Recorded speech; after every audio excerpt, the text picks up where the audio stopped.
काय मी शिल्पास किचनमध्ये तुमचं मनापासून स्वागत आहे। तुम्ही बघू शकता तुम्हाला इथं व्हिडिओमध्ये दिसत आहे हे आहे मिल्क पावडर। हे नेस्ले कंपनीचं मिल्क पावडर आहे। हे 1 वाटी आहे। मी बनवत आहे चॉकलेट मावा बर्फी, त्यासाठी इथे नेस्ले कंपनीचं 1 वाटी मिल्क पावडर घेतलेलं आहे। इथं सोबत घेतलेलं आहे डेसिकेट कोकोनट, हे पण 1 वाटी आहे। इथे घेतलेले आहे 1 वाटी साखर आणि त्याच्यामध्ये 2 विलायची, याला मिक्सरमध्ये फिरवून घेणार आहे। हे पण 1 वाटी आहे। आता आपण बनवू याची पावडर।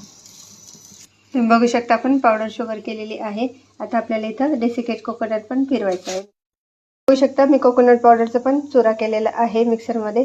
आता काय करायचं आपल्याला, इथे घेतले आहे मी अर्धी वाटी दूध। आता हे दुधामध्ये आपल्याला हे तिन्ही पण याचं एक बॅटर तयार करायचं आहे, एक घट्ट गोळा तयार करायचा आहे।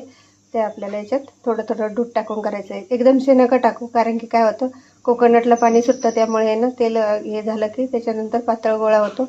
तर जसं लागेल तसंच आपलं थोडं थोडं दूध टाकून याचा घट्ट असा गोळा तयार करायचा आहे।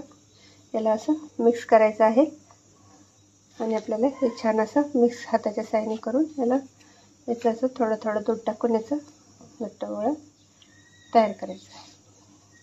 तुम्ही बघू शकता छान असा आपला हा बॅटर तयार आहे। आता याचे 2 भाग करायचे आपल्याला। एका भागमध्ये आपल्याला कोको पावडर टाकायचं आहे, एक भाग आपल्याला सेपरेट ठेवायचा आहे। तुम्ही बघू शकता 2 भाग आहे। आता आपल्याला एका भागामध्ये हे कोको पावडर टाकायचे आहे आणि याला छान असं मिक्स करायचं आहे। तुम्ही बघू शकता छान असं आपलं बॅटर नीट झालेलं आहे। चॉकलेट बर्फी तयार आहे। आता आपण कट करू। तुम्ही बघू शकता किती सुंदर आपली चॉकलेट बर्फी तयार आहे। तर तुम्हाला अशा पद्धतीने केलेली माझी चॉकलेट बर्फी कशी वाटली नक्की कमेंट करून सांगा, शेअर करा, सबस्क्राईब करा, शिल्पास किचन लाईक करा।